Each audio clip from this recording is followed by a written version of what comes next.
Okay, I have downloaded iOS 27 on my iPhone. I've got iPadOS 27 on my, iPad, obviously, and also macOS 27 Golden Gate on my MacBook Air. And I'm going to run you through some of my favorite new features. But this is the developer preview of the software, so some features will change. There are a couple of bugs. Some things actually just don't work yet, which I'll show you later. But you will be able to download this from September, and iOS 27 will be available all the way back to the iPhone 11. So let's kick off with Siri AI and see what it can actually do. Hey Siri. Can you copy the on-screen text that you see for this Instagram caption and add it to a notes and call it Statue of Liberty? I've created a new note called Statue of Liberty with the text from the Instagram caption. Can you summarize this? Also add some follow-up questions that maybe could help expand the research, and also email it to myself. Look at that, follow-up questions. Summarize this email into 5 concise bullet points and send them as a message to Pete Honeyhands. And that is 5 bullet points, and it did send. Not too shabby. Just being able to have a natural conversation with Siri, and then it can do multiple things in different apps. Apple has finally caught up. I've set an alarm for 6 p.m., created a reminder for 5:30 p.m., and scheduled you'll make a YouTube video event for tomorrow at 9 a.m. in London. What was the name of that podcast that Pete recommended me recently? I also wanted to replicate a demo that Apple used during the keynote and see if it actually worked. Pete recently recommended the Verge podcast to you in a message, saying you could learn a thing or two. Can you play that podcast? Which app would you like to use to play the Verge podcast? Podcasts. Here's the Vergecast. So it's important to say that Siri AI is a virtual assistant. It is not a chatbot. It is not like Gemini or ChatGPT, where it can act as your therapist and give you life advice and just, talk to it like a friend. It uses the personal context of what's on your phone, broad world knowledge, so essentially being able to, search the internet, and the ability to take actions within apps on your phone. It's just a lot smarter. Like if I ask it to show me pictures of my cat, the old one on iOS 26 just shows random photos of cats from the internet. The new one shows me pictures of cats from my photo album. And if I go more specific and say, can you show me pictures of me and my cat? Same issue before, but on the new one, and you can see it's pictures of me and my cat. And I do quite like the new Siri AI animation. You can also swipe down from the dynamic island to bring it up. And there's the whole new Siri app, which I'll show you in a second, although I do kind of miss the rainbow gradient color lighting around the edge. That seems to be gone, which is a shame.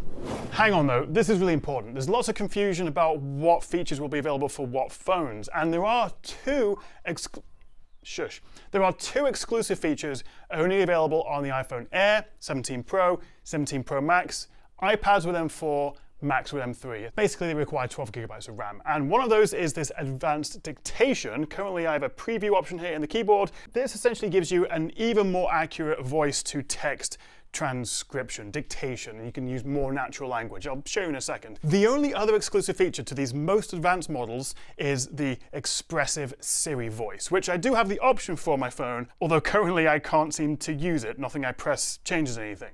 So there's 3 tiers. There's everything before the iPhone 15 Pro, which does not support any of the new Apple Intelligence stuff. You've got everything that was then made for Apple Intelligence, like the 15 Pro, the 16, 17 series. That gets basically all the new features, bar those 2, which, as I say, are exclusive to the Air, Pro, Pro Max. But let's give this advanced dictation a try and compare it against an iOS 26 phone. And this applies anywhere you can use the microphone. You know that guy, that tech YouTuber, I forget his name, the tech chap? I don't know. Honestly, I don't really enjoy his videos. They just go rambling on for too long, and he just needs to get to the point.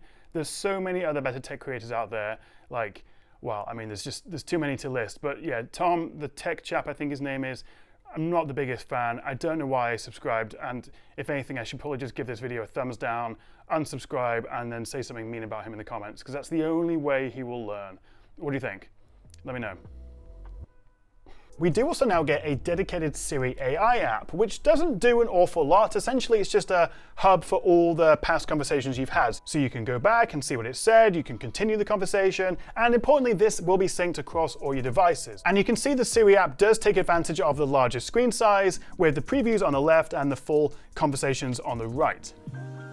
Okay, let's do the classic test, because one of the biggest upgrades with iOS 27 is the improvements to the editing tools within the photo gallery. And if we have a little play with cleanup on the old one and then the new one, that's quite a bit better. I mean, there's still a bit of a sort of uncanny AI-ness to the right side of my face on the new one, but that is a significant improvement. And in fact, let's see if I can use the new cleanup tool to fix the horrible cleanup of the old one.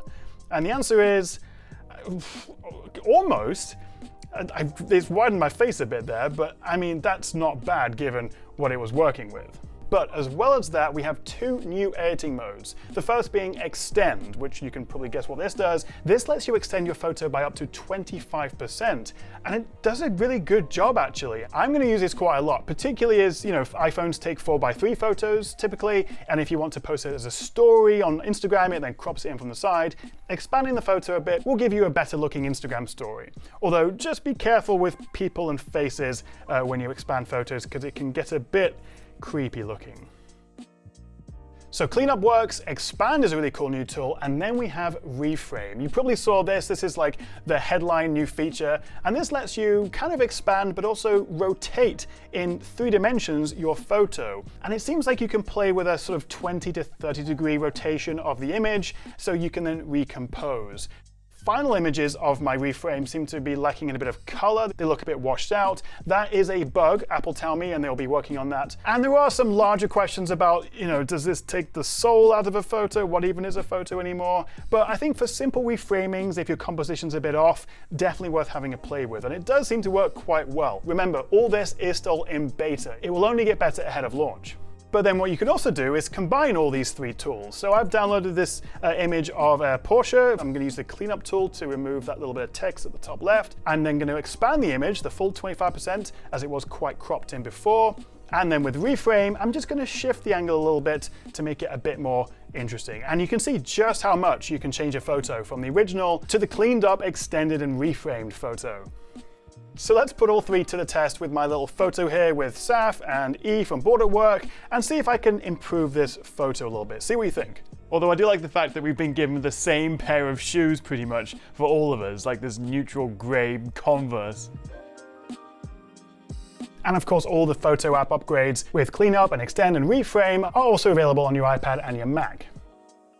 Speaking of the camera though, Siri has also found its way in, and next to photo, literally pride of place, just to the right of photo, is this new Siri in camera mode. And let's see what it thinks of my new Sony headphones. These are the 1000X, the collection headphones. Let's see.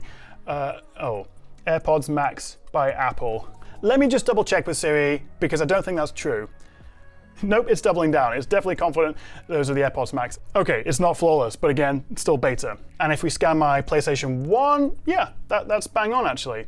And similarly, my Apple mug also got that correct. And it also correctly knows that you can only buy it from the visitor center in Cupertino, which is where I bought this.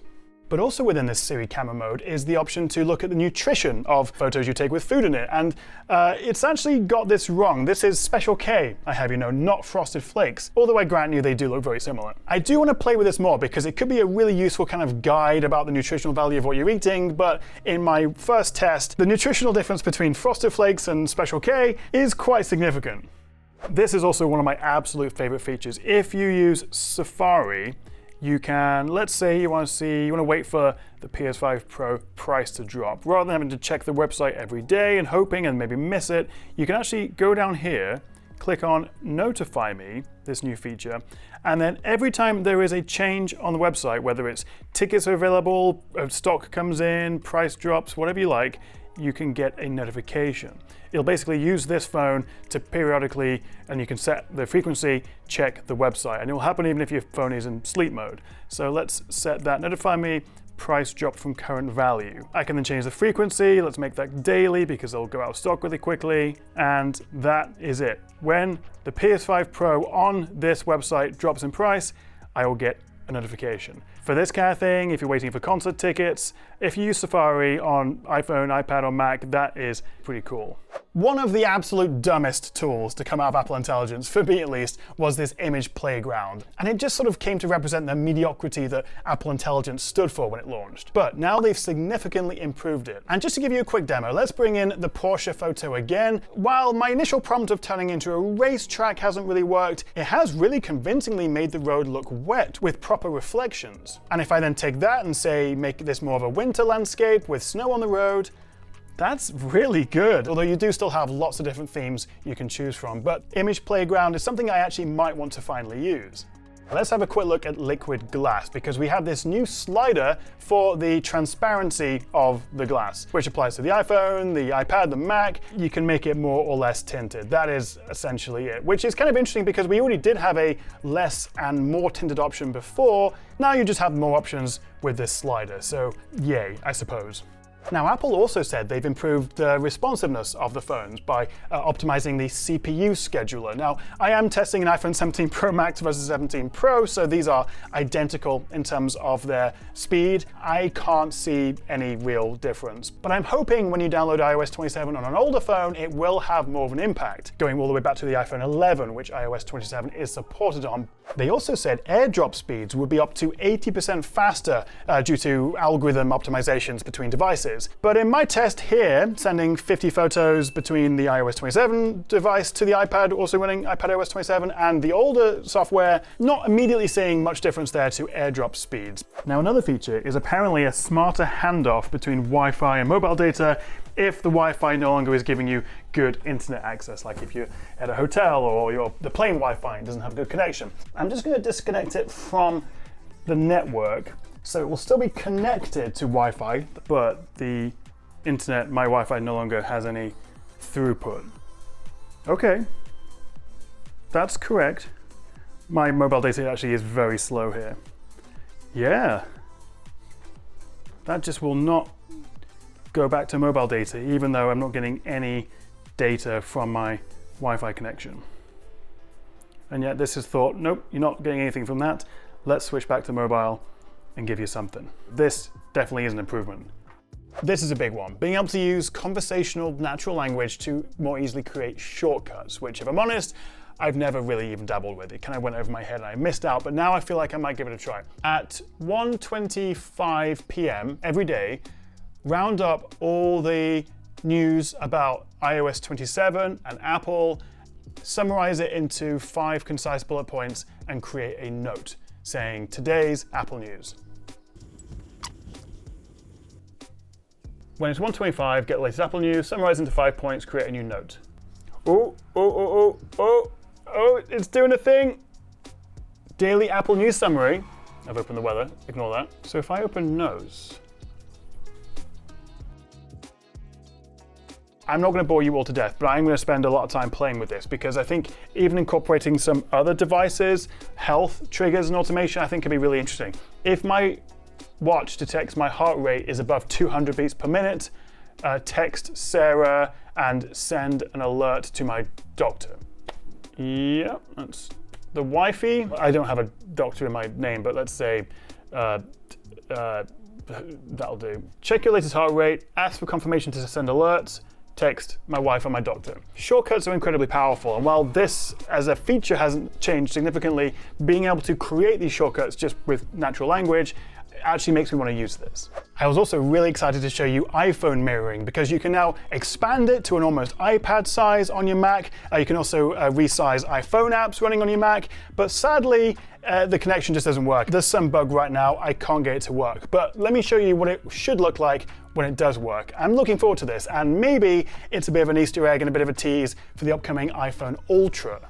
And of course, all that Siri AI goodness I showed you on the phone is also on the Mac, and it's integrated within Spotlight, the search tool. In fact, the old Launchpad, which showed all the apps, is now gone, and it's actually fully integrated within the new Siri. So if you are a Mac user, we're looking at much smarter search. You've got the conversational Siri AI, and because Siri AI is context aware, it knows what's going on screen, you can literally ask it what it sees. Although Apple did say it would also be able to more smartly rename my files and help organize, but this doesn't seem to be working very well. Maybe this will work better if I use shortcuts. I can't believe I'm talking about this, but one of the new features on macOS Golden Gate is that they've basically made all the corners, the radii of the corners of Windows the same. Oh, and they've also added some color back to various icons in the side panel there. Oh, and if you use Safari, not only can you now make extensions with your natural voice, but you can also now refresh the web page just by swiping down on the touchpad, making it feel more like an iPhone or iPad. So those are just a handful of the new features coming to iOS 27. As I say, this is the developer preview. You will be able to download it for your phone September-ish, probably when the iPhone 18s launch. In the meantime, let's ask the big question. Who is the tech chap? The tech chap is the online persona of Tom Honians, a British technology reviewer and YouTuber. Do we like him? I don't have personal opinions, but the tech chap is well regarded for his engaging technique. Well regarded. I'll take that. Thanks for watching.